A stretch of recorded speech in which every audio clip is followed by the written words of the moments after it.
మధ్య కాలంలో మా మూసీ పత్రికలో కూడా బందారం కథల పేరుతో నేను కథకుడుగా కూడా అద్భుతమైనటువంటి కథ ఆ కథనం చదువుతుంటే వదిలిపెట్టబుద్ధి కాదు. వారి ఊరి కథలన్నింటినీ కూడా దేశీయమైన లేదా ప్రాంతీయమైనటువంటి భాషతోని అద్భుతంగా తీర్చిదిద్దుతున్నటువంటి డాక్టర్ నందిని సిద్ధారెడ్డి గారు మొట్టమొదటి ప్రసంగం కవిత్వంతో నా ప్రయాణం అనే అంశంతో మొదలు పెడతారు. వారిని విచ్చేసి వారి ఉపన్యాసాన్ని ప్రసంగాన్ని కొనసాగించాల్సి కోరుతున్నాం. సార్కు ముందరనే విజ్ఞప్తి చేస్తున్నాం, ఈ సభలు కేవలం మేమందరికీ కూడా సమయాన్ని దృష్టిలో పెట్టుకొని ఏర్పాటు చేసినాం కాబట్టి 20 నిమిషాల సేపు వారు ప్రసంగిస్తారు. అవకాశాన్ని బట్టి చివరిలో మన ప్రశ్నలు కూడా మనం వేసుకుందాం. ముఖ్య అతిథి, అధ్యక్షులు, మిగిలిన వాళ్ళందరిది కూడా తక్కువ సమయం పెట్టేసి వారితో మళ్ళీ మాట్లాడే ప్రయత్నం చేస్తూ ఉంటాం. అందరికీ నమస్కారం. సార్ను కొనసాగించాల్సిందిగా కోరుతున్నాను. సారు ఆహ్వానం పూర్తిగా పలకకముందే నేను ఎందుకు వచ్చానంటే టైం సమస్య. ఒక 20 నిమిషాల్లో చెప్పాలి. కవిత్వంతో నా ప్రయాణం అనే ఈ అంశం మీద మాట్లాడడానికి కవిత్వ సదస్సు ఇది. ఈ సదస్సుకు అధ్యక్షత వహిస్తున్నటువంటి డాక్టర్ సాగి కమలాకర్ శర్మ గారు, కవిత్వం ఎట్లా రాయాలి అనే దాని గురించి ప్రసంగించడానికి వచ్చినటువంటి ప్రఖ్యాత విమర్శకులు లక్ష్మీనరసయ్య గారు, పద్యం మీద పద్యం యొక్క లోతులు విశ్లేషించడానికి వచ్చినటువంటి డాక్టర్ గండ్ర లక్ష్మణరావు గారు, పాట యొక్క విశేషాలన్నీ మన ముందు ఉంచడానికి ఇక్కడ వేదికను అలంకరించినటువంటి ప్రొఫెసర్ కాశీం గారు, అట్లనే ఈ 10 ఏళ్ల వచన కవిత్వం గురించి చెప్పడానికి వేదిక మీద ఉన్నటువంటి డాక్టర్ ఎస్ చంద్రయ్య గారు, సభలో ఉన్న మీ అందరిలో చాలామంది పేర్లు, కొందరి పేర్లు నేను చెప్పాలని ఉన్నా సమయ అభావం వల్ల చెప్పడం లేదు. మీ అందరికీ పేరు పేరున ప్రముఖులకు, ప్రఖ్యాతులకు, మిత్రులకు, అభిమానులకు అందరికీ పేరు పేరున ధన్యవాదాలు. నా గురించి నేను చెప్పుకోవాలి అని అన్నప్పుడు కనీసం ఒక 60 సంవత్సరాల, కనీసం 55 సంవత్సరాల, కనీసం ఒక 50 సంవత్సరాల కవిత్వ ప్రయాణం గురించి మాట్లాడుకోవాల్సినటువంటి అవసరం. ఆ మాట్లాడుకునేటటువంటి క్రమంలో నేను 1954లో ఈ భూమి మీదకి వచ్చాను. 1960, 62, 63 ఆ ప్రాంతంలో నేను పాటలోకి వచ్చాను. 1969లో పద్యంలోకి వచ్చాను. 1974లో వచన కవిత్వంలోకి వచ్చాను. 1976లో ఆర్ట్స్ కాలేజీకి వచ్చాను. తిరిగి వెళ్ళి మళ్ళీ నేను 1986లో 76, 74లో నేను ఉద్యమాల్లోకి వచ్చాను. 86లో నేను నిర్మాణంలోకి వచ్చాను. సంస్థలు ప్రారంభించి భావజాల ప్రచారం అనేటువంటి ఒక అంశంలోకి కూడా వచ్చాను. ఆ తర్వాత 10 ఏళ్లకి 96లో నేను తెలంగాణ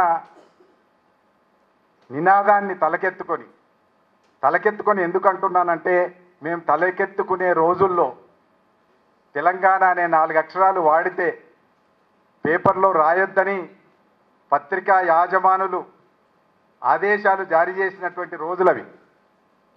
వార్తలు కూడా రాయొద్దని విలేకరులకు ఆజ్ఞాపనలు ఉన్నటువంటి రోజుల్లో తెలంగాణను తలకెత్తుకొని తిరిగినటువంటి ఈ దశలన్నింటినీ కూడా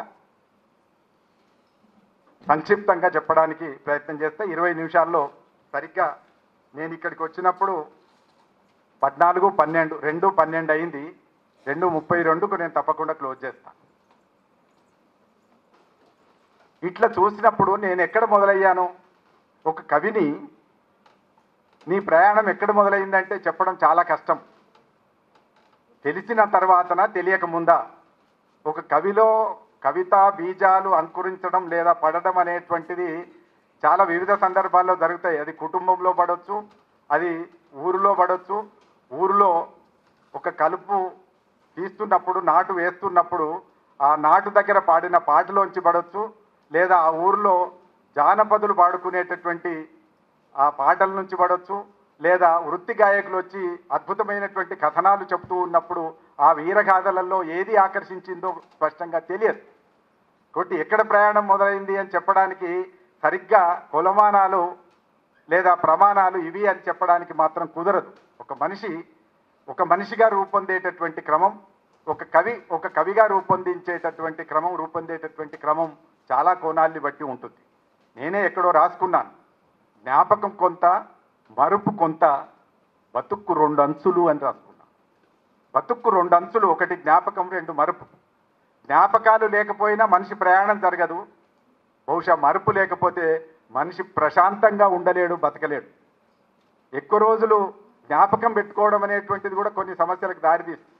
కాబట్టి వీటన్నిటి మధ్య నుంచి నడిచొచ్చినటువంటి నా తువ గురించి, నా ప్రయాణం గురించి నేను మాట్లాడుకునేటప్పుడు చాలా సందర్భాల్లో నేను ఖచ్చితంగా చెప్పదలుచుకున్నప్పుడు ఏంటంటే, 1969లో హై స్కూల్లో చదువుకునేటప్పుడు తెలుగు పండితుడు, తెలుగు అధ్యాపకుడు అష్టకాల నరసింహరామ శర్మ అనేటువంటి ఒక అవధాని, తర్వాత కాలంలో ఒక ఆలయ నిర్మాత, ఆయన నాకు గురువుగా వచ్చినప్పుడు పద్య సాహిత్యంలోకి నేను ప్రవేశించాను. అంతకంటే ముందు నాలో బీజాలు లేవా అని అంటే అవి ఉండి ఉండవచ్చు. 4వ తరగతి చదువుకునేటప్పుడు అరుగులన్నిటిలోన ఏ అరుగు మేలు, పండితులు కూర్చుండు మా అరుగు మేలు అంటే, ఈ పండితులు కూర్చునే అరుగు ఎట్లా ఉంటుంది? మా ఊర్లో అరుగులైతే ఉన్నాయి కానీ పండితులు కూర్చునే అరుగు వేరే ఉంటుందా? మరి మా ఊర్లో పండితులు ఎవరు? మా ఊర్లో పండితులు లేకపోతే అరుగుకు అస్తిత్వం లేదా అనే ప్రశ్నలు కూడా వచ్చినాయి. ఆ తర్వాత 7వ తరగతికి వచ్చేసరికి నువ్వు ఏ ఊరిలో ఉండాలంటే ఊరికి కొన్ని లక్షణాలు చెప్పడం జరిగింది. వాసన లేని పువ్వు, బుధవర్గము లేని పురంబు, బుధవర్గము లేని పురంబులో ఉండక్కర్లేదు అని చెప్తాడు. వాసన లేని పువ్వు ఎట్లా ఉండదో పండితులు లేనటువంటి ఊరు కూడా అట్లాంటిదే అని అన్నాడు. మరి పండితులు లేకపోతే మా ఊరు ఉన్నది కదా, మరి ఎట్లా? మా ఊర్లో పండితులు ఎవరన్నా ఉన్నారా, కవులు ఎవరన్నా ఉన్నారా అని ఆలోచించినప్పుడు మా ఊర్లో ఎవరూ లేరు. ఈ బుధవర్గం అనేటువంటి దానికి మళ్ళీ ఏమి నిర్వచనం ఇస్తాము అంటే, చదువుకున్న వాళ్ళు పండితులు. చదువుకు ఏమి నిర్వచనం ఇస్తాము? తెలుసుకోవడం. చదువుకు ఏం నిర్వచనం ఇస్తామంటే తెలుసుకోవడం అనేటువంటి ఒక నిర్వచనం ఇస్తాం. ఏం తెలుసుకోవడం? ఉద్యోగాలు చేసేవాళ్లే చదువుకున్న వాళ్ళుగా గుర్తించబడేటటువంటి ఒక విద్య ఉంది మన చుట్టూ. ఉద్యోగాలు చేసేవాళ్లే కాకుండా ఉద్యోగాలు చేసినంత మాత్రమే చదువు కాదు. మనకి భాగవతంలో ప్రహ్లాదుడు చెప్పినటువంటి దాని ప్రకారంగా చదువు ఏం చేయాలంటే సదసద్వివేక చతురత కలుగుని అన్నాడు. మంచి ఏదో చెడ్డ ఏదో తెలుసుకునేటటువంటి అవకాశం కలగాలి. ఆ దృష్టితో చూసినప్పుడు మా ఊర్లో పండితులు ఉన్నారా లేరా అంటే, వయోధికులైనటువంటి పండితులు ఉన్నారు. చక్కగా ఊర్లో ఏది మంచో ఏది చెడ్డో చెప్పగలిగినటువంటి వాళ్ళు ఉన్నారు. వాన పడినా పడకున్నా మొగులు దిక్కు చూడాలి, రైతు వారసత్వం అని నేను రాసుకున్నాను ఒక చోట. వాన ఎప్పుడు వస్తుందో చూసి చెప్పగలిగినటువంటి పండితుడిని పండితుడు అంటామా కాదా? మేఘాల్ని చూసి మబ్బుల్ని చూసి ఇది పడని వాన ఇది పడేవాన అని చెప్పగలుగుతాడు ఒక రైతు. ఆ రైతుది పాండిత్యమా కాదా? ఈ గింజ వేస్తే ఇది మొలుస్తుంది ఇది మొలవదు అనేటువంటి చెప్తాడు. అతను ఆ పండితుడా కాదా? కాబట్టి ఈ కోణంలోంచి చూసినప్పుడు మా ఊరు కూడా పండితులకు సంబంధించినటువంటి ఊరే అని నేను నిర్ధారించుకున్నాను. కాబట్టి పండితుల ఊరు అని. ఒక రైతు, అట్లే ఒక వృత్తి పని వాళ్ళు ఎంత అద్భుతమైనటువంటి నైపుణ్యం కలిగిన వాళ్ళు ఉంటారు. మా ఇంటి వెనక వడ్ల వాడ వాళ్ళు చేసేటటువంటి పనితనం చెక్కనాలన్నీ మనకు ఒకసారి చూస్తే ఇంకా అంతకు మించినటువంటి పనితనం మరొక చోట కనిపించదు. ఏదంటే అది చెక్కగలిగినటువంటి ఒక కార్వింగ్ నైపుణ్యాలు కలిగినటువంటి వాళ్ళు చుట్టూ ఉన్నారు. వీళ్ళ మధ్యలోకెళ్ళి నేను వచ్చాను కనుక నా కవిత్వ ప్రయాణం ఎక్కడ మొదలైంది అని అంటే, నా ఇంటి వెనుక మొదలైందా, పొలం కాడ మొదలైందా, నా ముందట పొలం పనులు చేస్తున్నటువంటి రైతు దగ్గర మొదలైందా, వీళ్ళందరి దగ్గర మొదలైంది. అందరి దగ్గర మొదలైన దానికి ఒక రూపం వచ్చింది. అష్టకాల నరసింహరామ శర్మ గారు పద్యాల గురించి, ఛందస్సు గురించి చెప్పినప్పుడు ఇట్లా రాయాలన్నప్పుడు, ఈ పద్యం మాత్రమే సాహిత్యం అనేటటువంటి రోజుల్లో, ఆ పద్యంలో సంప్రదాయం మాత్రమే రాయాలనుకునేటటువంటి రోజుల్లో, ఆ పద్యంలో దేవుళ్ళు రాజులు మాత్రమే కీర్తించబడతారనుకునేటటువంటి రోజుల్లో నాకు బీద పూజ అని కరుణశ్రీ రాసినటువంటి పద్యాలు దొరికినాయి. కరుణశ్రీ రాసినటువంటి పద్యాల్లో వాడిన గుడ్డి పూలు కొని వచ్చను వీడని జాలిమాలినో నాడకమో దయామయ అని దేవుణ్ణి ప్రార్థిస్తాడు ఆయన. ఈయన ఏ పూలు తీసుకొచ్చాడు? వాడిన పూలు తీసుకొచ్చాడు. కానీ నిజానికి దేవుడికి ఇష్టమైంది పూలతో పూజనే కావచ్చు, కానీ వాడిన పూలతో పూజన లేదా అప్పుడే పూసిన పూలతో పూజన అనేటువంటిది తేల్చడం చాలా కష్టం.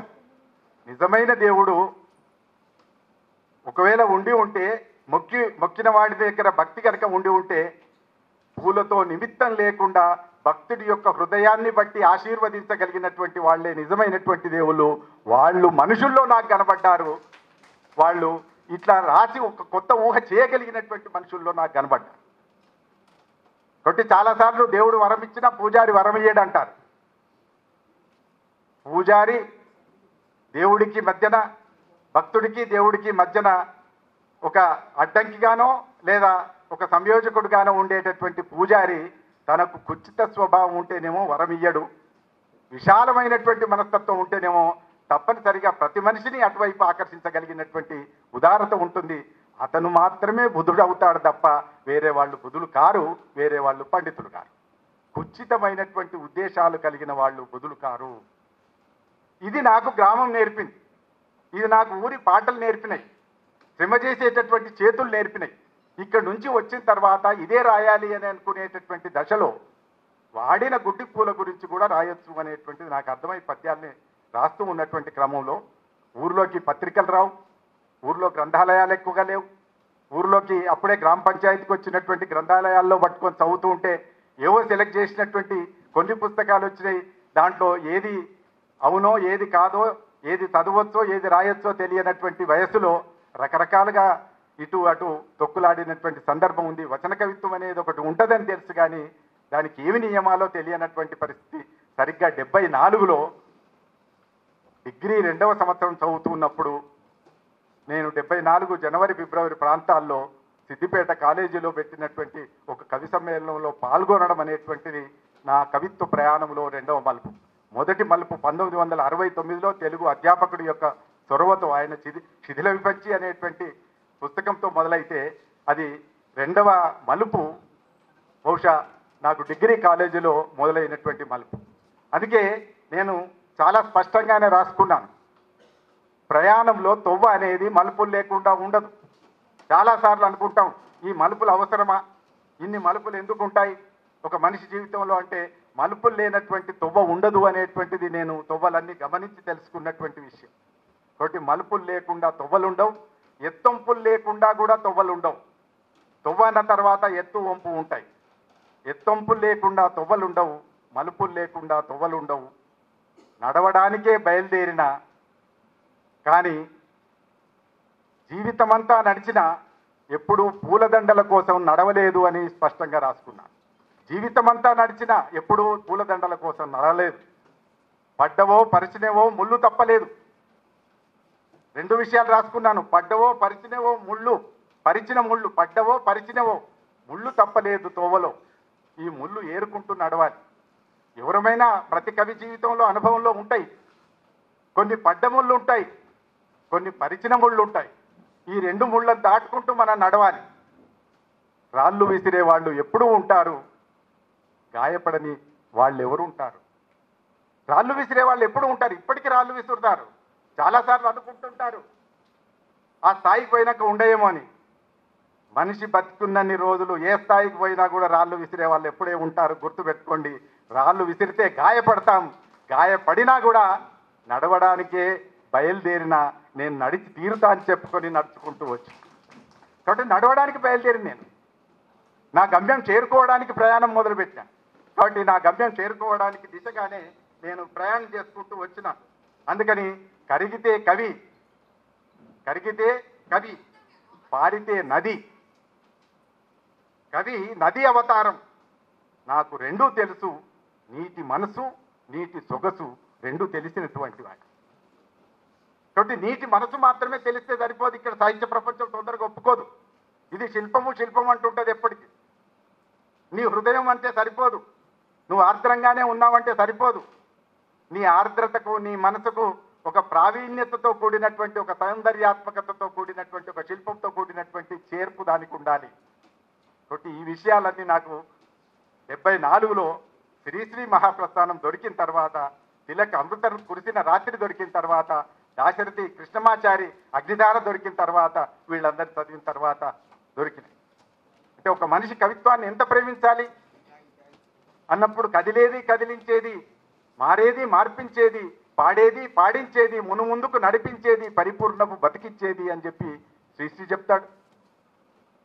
నాదొక వెర్రి దాశరథి. అంటే కవిత్వాన్ని ఎంత ప్రేమించాలో అంత ప్రేమించకపోతే మనం రాణించలేము.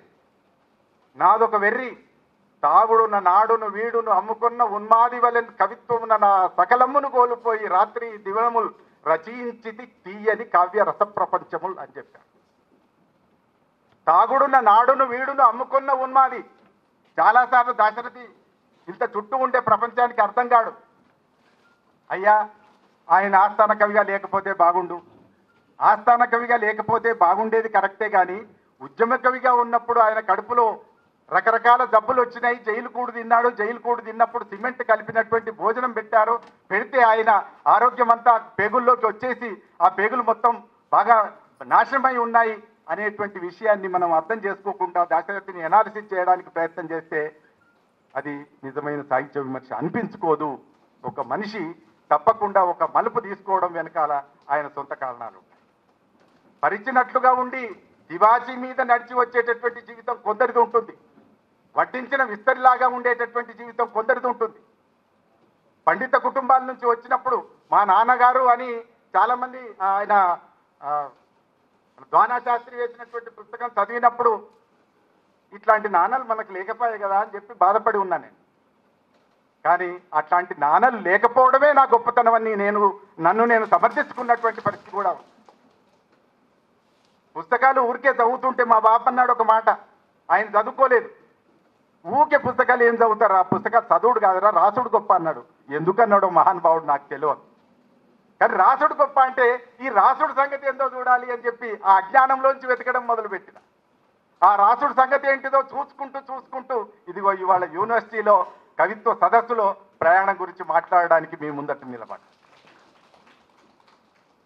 కాబట్టి మన ప్రయాణంలో నిజాయితీ ఉంటే, మన ప్రయాణంలో చిత్తశుద్ధి ఉంటే తప్పనిసరిగా రాణిస్తామనేటువంటి ఒక నమ్మకంలోంచి బయలుదేరిన వాడిని. చాలాసార్లు మనం గిల్టీగా కూడా ఫీల్ అవుతుంటాం. నా ప్రయాణంలో నేను గిల్టీగా ఫీల్ అయినటువంటి సందర్భాలు అనేకం. ఆత్మ న్యూనత కొంచెం ఎక్కువ. కానీ కవిత్వం గొప్పతనం ఏంటిదంటే మిమ్మల్ని ఆత్మ న్యూనత నుంచి ఆత్మ గౌరవం వైపు నడిపించగలిగినటువంటి శక్తి ఈ కవిత్వానికి ఉంది, సాహిత్యానికి ఉంది. ఇన్ని అక్షరాలు నా చుట్టూ ఉండగా నేను ఒంటరి వాడిని ఎలా అవుతాను అని రాసుకున్నాను నేను. మెరిసి ప్రరవే సభలో మాట్లాడుతుంటే నాకు కొంచెం బాధ అనిపించింది. బాధలు పంచుకున్నదా. కానీ ఆమె కూడా ఒంటరిది కాదు, సిద్ధారెడ్డి కూడా ఒంటరి కాదు.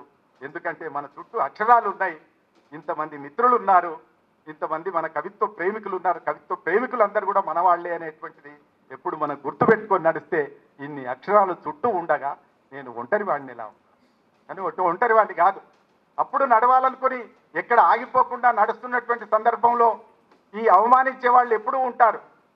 కానీ అవమానించినప్పుడల్లా ఆత్మగౌరవంతో తలెత్తుకునేటటువంటి పరిస్థితి కూడా ఉంటుంది. మేము రాశాం. నాకు చేకూరు రామారావు గారు ఇట్లా ప్రయాణం చేసి వచన కవిత్వం రాస్తున్నప్పుడు నేను కొంచెం వేగంగా వెళ్తున్నా. కారణం ఏంటిదంటే సమయం తక్కువ ఉంది నాకు, అందుకని కొంచెం వేగంగా వెళ్తున్నా.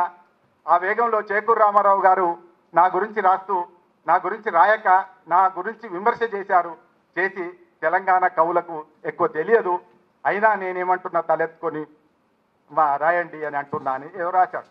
రాస్తే నేను అప్పుడు రాశాను మళ్ళీ, మేము తలెత్తుకునే ఉన్నాం, హింసా యంత్రాలు దించినప్పుడు తలదించలేదు. మేము తలెత్తుకునే ఉన్నాం, హింసా యంత్రాలు దించినప్పుడు మేము తలదించలేదు. వర్ణ ప్రపంచం సయ్యాటలకు మేము లొంగలేదు, హంస గీతాల కానుకలకు మోకరిల్లలేదు, పత్రికల కృత్రిమ మేఘాలలో ఎన్నడూ తేలిపోలేదు అని కూడా నేను రాసుకున్నాను. ఎందుకంటే ఇది ఒక్కొక్క ప్రయాణం. ఇవన్నీ మనకు చాలాసార్లు సమస్యలుగా మారుతుంటాయి.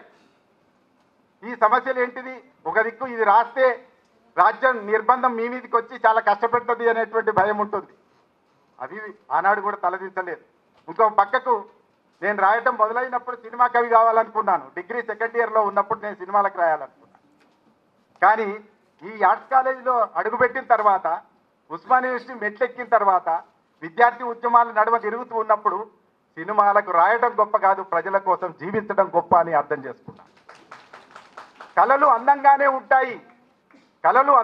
ఉంటాయి, మరి కన్నీళ్ళ మాట ఏమిటి? నా కళ నాకు బాగానే ఉంటుంది. నేను సినిమాల్లోకి పోతే టైటిల్ కార్డులో పడుతుంది, నా పేరు బాగానే ఉంటుంది.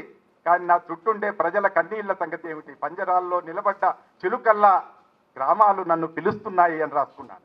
పంజరాల్లో నిలబడ్డ చిలుకల్లా గ్రామాలు పిలిచినప్పుడు ఆ గ్రామ శోకాన్ని తుడవడానికి నేను సిద్ధపడేటటువంటి ఒక పరిస్థితి వచ్చినప్పుడు నేను దాన్ని ఎంచుకున్నాను. అటు దిక్కుగా నడిచాను. అట్లా నడుస్తున్నటువంటి క్రమంలోనే నేను ఉద్యోగంలోకి వచ్చాను. మంజీరా రచయితల సంఘం స్థాపించాను. మంజీరా రచయిత సంఘం స్థాపించిన కొద్ది రోజులకే తెలంగాణ వైపు రావాల్సినటువంటి సందర్భం వచ్చింది. తెలంగాణ తిండిని, తెలంగాణ భాషను, తెలంగాణ సంస్కృతిని ఈ పండుగల, ఇది భాషణ అని అవమానించినప్పుడు ఖచ్చితంగా తెలంగాణ ఉద్యమాన్ని తలకెత్తుకొని తీరాలి అని 1996లో తెలంగాణకు తిండి ఉంటుందని చెప్పాను. తెలంగాణకు సంస్కృతి ఉన్నదని చెప్పాను. ఆ సంస్కృతిని వైభవీకరించేటటువంటి దిశగానే నేను నాగేటి చాలల్ల పాట రాశాను. నాగేటి చాలల్ల పాటలో నా పండుగల గురించినటువంటి గొప్పతనాన్ని చెప్పడానికి ప్రయత్నం చేశాను. బతుకమ్మ కూడా ఒక పండుగేనా అన్నారు. కానీ వాళ్ళ గొప్పతనం ఏంటిదంటే, ఒక ఉద్యమం ఏం చేస్తుంది అని అంటే, బతుకమ్మను ప్రపంచవ్యాప్తపు పండుగ చేయగలిగినటువంటి శక్తి ఎక్కడి నుంచి వచ్చిందంటే కేవలం తెలంగాణ ఉద్యమం వల్ల వచ్చింది. ఇవాళ తెలంగాణ ఉద్యమం అనేటువంటిది అన్ని ప్రాంతీయ ఉద్యమాలకు కూడా మాతృకగా ఉండేటటువంటి పరిస్థితి వచ్చింది. కాబట్టి అన్ని ప్రాంతాలలో ఈ చైతన్యం రావాల్సినటువంటి ఒక అవసరాన్ని చెప్పగలిగినటువంటి ఒక పాట రాసి, వ్యాసాలు రాయవలసినప్పుడు వ్యాసాలు రాసి, కవిత్వం రాయవలసి వచ్చినప్పుడు కవిత్వం రాసి, పద్యం నుంచి మొదలై, పాట నుంచి మొదలై, మళ్ళీ వచన కవిత్వంలోకి వచ్చి, మళ్ళీ పాటలోకి వచ్చి, మళ్ళీ పాటలు రాసి, ఇట్లా రకరకాల పద్ధతుల్లో రాసి సమాజం నా నుంచి ఏది కోరిందో, ప్రజలు నా నుంచి ఏది కోరారో, నేను నాకు పుట్టి పెంచి నన్ను ఇంత పెద్దవాడిని చేసినటువంటి తెలంగాణ, ఇంత పెద్దవాడిని చేసినటువంటి బండారం నా నుంచి ఏది కోరిందో అది నేను రాస్తూ వచ్చాను, రాస్తూ ఉంటాను, చివరిదాకా రాస్తాను. ఈ జీవితం పెద్ద గొప్పదేం కాదు. నిజానికి నిలబెడితే నిచ్చెన, పరిస్తే పాడే అని రాసుకున్నాను. నిలబెడితే నిచ్చెన, పరిస్తే పాడే, ఇంతే జీవితం. బతుకైనా సావైనా ఒక పూలదండ అని రాసుకున్నాను. బతుకైనా సావైనా చివరికి పూలదండతో ముగిస్తాం. కాబట్టి సావుకు భయపడి లేము.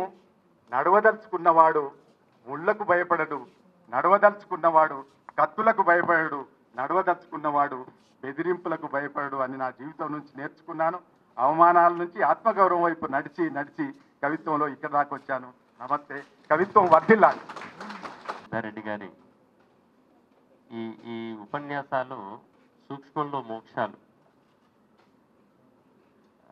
కొండ అద్దమంతు చూపించినటువంటివి, నిక్కమైన మంచి నీలాలు లాంటివి. గంటసేపు ఉపన్యాసం చెప్పిన దానికన్నా కూడా ఇంత చిన్న దాంట్లోనే మనం అనేకమైనటువంటి అంశాలు ఆకలింపు చేసుకోగలం. సార్ చెప్పినటువంటి భావాల ప్రకారంగా రాయి పడటం ఏ స్థాయిలోనైనా ఉంటుంది.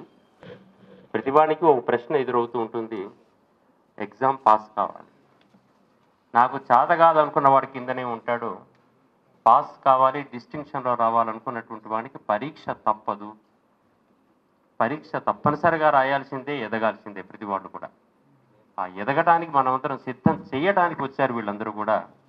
మనందరిలో కూడా ఒక ఉత్సాహాన్ని, ధైర్యాన్ని నింపడానికి వచ్చారు. కవిత్వంతో నా ప్రయాణం అంటూ వారి జీవితాన్ని నిజంగానే మొదలుపెట్టేటట్టయితే 3 రోజులు చెప్పొచ్చు, 20 నిమిషాలు కాదు. అంత చెప్పగలిగినటువంటి విశేషం ఉంది సిద్ధారెడ్డి గారి దాంట్లో. వారికి ధన్యవాదాలు తెలియజేస్తూ